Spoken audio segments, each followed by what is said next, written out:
सभी लोग खुद से ज्यादा दूसरों की वजह से दुखी हैं। लोग खुद पर ध्यान नहीं देते हैं। यही दुखों का मूल कारण है। अगर हम सुखी रहना चाहते हैं तो हमें दूसरों पर नहीं, खुद पर ध्यान देना चाहिए। दूसरे की ओर नहीं, खुद की ओर ध्यान देना चाहिए।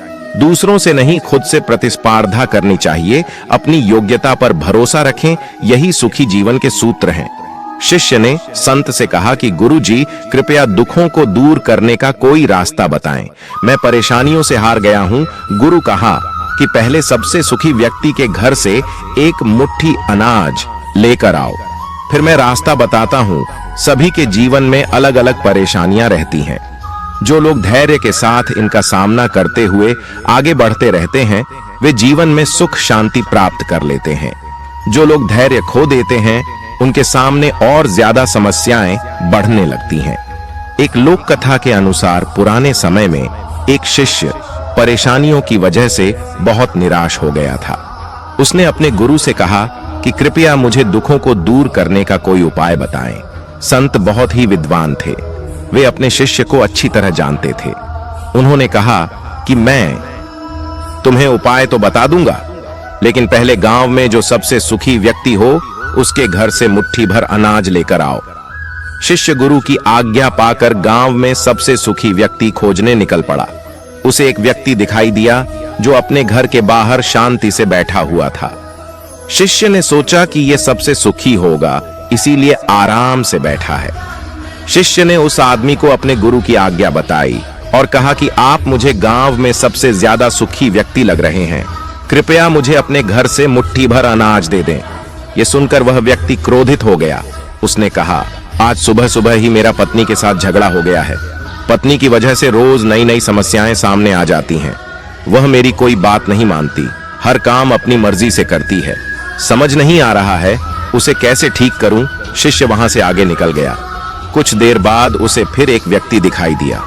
शिष्य ने उसे अपने गुरु की आज्ञा बताई। उस व्यक्ति ने कहा कि भाई, मेरा पड़ोसी बहुत धनवान है, उसके पास सभी चीजें हैं, मेरे पास तो कुछ नहीं है। मैं तो बहुत गरीब हूं। पूरे गांव में घूमने के बाद भी शिष्य को कोई सबसे सुखी इंसान नहीं मिला।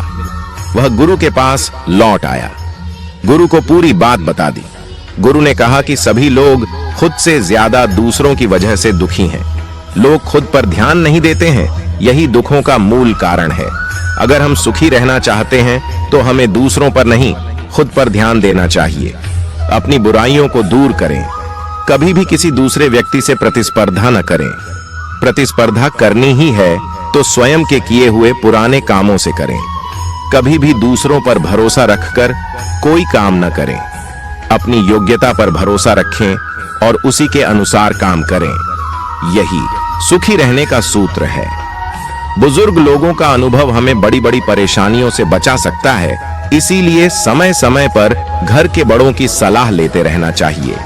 एक युवा राजा को बूढ़े लोग पसंद नहीं थे, इसीलिए उनसे मंत्री को आदेश दे दिया कि राज्य के सभी बूढ़ों को मृत्यु दंड दे दो या अपने राज्य से निकाल दो। घर के बड़े बुजुर्गों की सलाह हमें कई परेशानियों से बाहर निकाल सकती है। समय समय पर हमें अनुभवी लोगों से सलाह लेते रहना चाहिए। बुजुर्गों के संबंध में एक लोक कथा प्रचलित है। कथा एक युवा राजकुमार की है। राजकुमार के माता पिता नहीं थे। वह राजा बन गया। वह बूढ़े लोगों को पसंद नहीं करता था। एक दिन नए राजा ने अपने मंत्री को आदेश दिया कि राज्य के बूढ़े लोग बीमार रहते हैं, काम नहीं करते। इनकी वजह से हमारा धन बर्बाद हो रहा है। इसीलिए हमें इन्हें मृत्यु दंड दे देना चाहिए या राज्य से निकाल देना चाहिए। मंत्री ने राज्य में घोषणा करवा दी कि सभी बूढ़े लोग राज्य छोड़ दें। जो यहां नहीं जाएंगे उन्हें मृत्यु दंड दिया जाएगा। ये घोषणा सुनते ही सभी बूढ़े लोग राज्य छोड़कर जाने लगे। राज्य का एक लड़का बहुत गरीब था। उसके पिता बहुत वृद्ध हो गए थे। उनके पास दूसरे राज्य जाकर रहने के लिए धन नहीं था। उसने अपने पिता को घर में छिपा लिया। उस लड़के के पिता के अलावा राज्य के अन्य सभी बूढ़े जा चुके थे। कुछ दिनों के बाद राज्य में अकाल पड़ा। राजा को समझ नहीं आ रहा था कि अब राज्य की व्यवस्था कैसे संभाली जाए। प्रजा का अन्न खत्म हो चुका था। उन दिनों भीषण गर्मी भी पड़ रही थी। गरीब लड़के ने अपने बूढ़े पिता से अकाल से निपटने का उपाय पूछा। उसके पिता ने कहा कि राज्य से कुछ ही दूर ही हिमालय स्थित था। गर्मी से हिमालय की बर्फ पिघलने लगेगी और वह पानी राज्य की ओर बहता हुआ आएगा। पानी यहाँ आए इससे पहले तुम एक काम करो, राज्य के मार्ग पर दोनों तरफ हल चला दो। उस लड़के ने अपने साथियों को यह उपाय बताया, लेकिन किसी ने उसकी बात नहीं मानी। लड़के ने अकेले ही रास्ते पर दोनों तरफ हल चला दिया। कुछ दिनों बाद हिमालय की बर्फ पिघली और पानी राज्य के रास्ते पर आ गया। इसके बाद धीरे धीरे मार्ग के दोनों ओर अनाज के पौधे उग आए। जब ये बात राजा को मालूम हुई तो उस गरीब लड़के को दरबार में बुलवाया गया। राजा ने लड़के से पूछा कि ये अनाज उगाने का ये उपाय तुम्हें किसने बताया?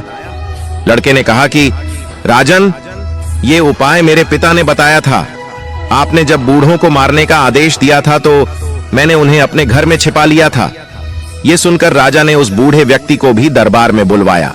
बूढ़े व्यक्ति ने राजा से कहा कि महाराज, हमारे राज्य से लोग अपने खेतों से अनाज अपने घर ले जाते थे और कुछ लोग दूसरे राज्य अनाज बेचने जाते थे तो अनाज के कुछ दाने रास्ते के दोनों ओर गिर जाते थे।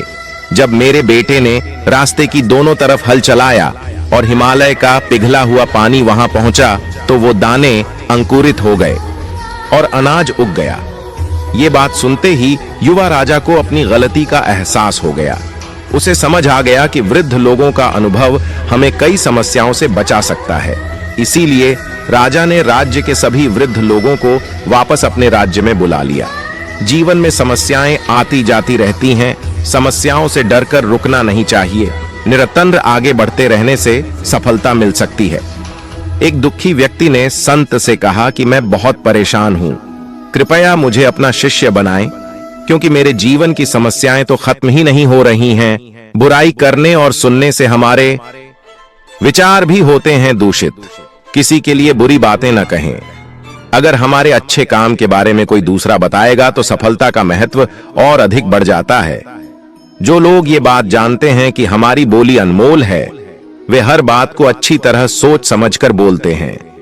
आपके आसपास समाज में, दोस्तों में जो भी कोई अच्छा काम करता है तो उनकी सराहना जरूर करे, दूसरों की तारीफ भी करे, और हां, तारीफ वही करे जो सच है।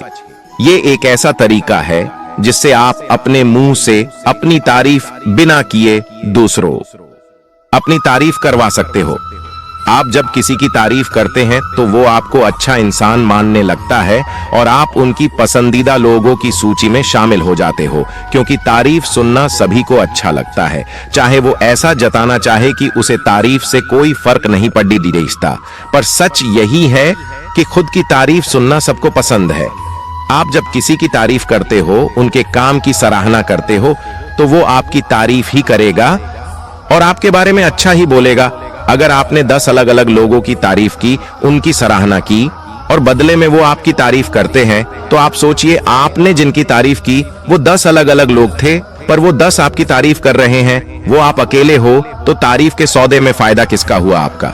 इसलिए ये एक बहुत ही अच्छा तरीका है अपनी वैल्यू बढ़ाने का। आप दूसरों की जितनी सराहना करेंगे, आप उतना ही खुद की वैल्यू को बढ़ाएंगे। हमेशा खुद को आगे बढ़ाने का प्रयास करते रहे।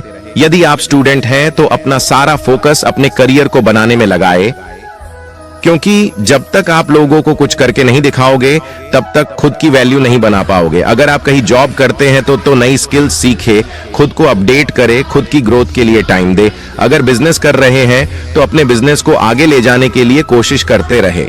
खुद को एक सफल इंसान बनाने के लिए जो कर सकते हैं करे, क्योंकि इससे आप बिजी भी रहेंगे और कोई भी व्यक्ति अपने करियर के लिए सीरियस रहता है तो उसकी वैल्यू बढ़ती ही है और आप सफल हो जाते हैं।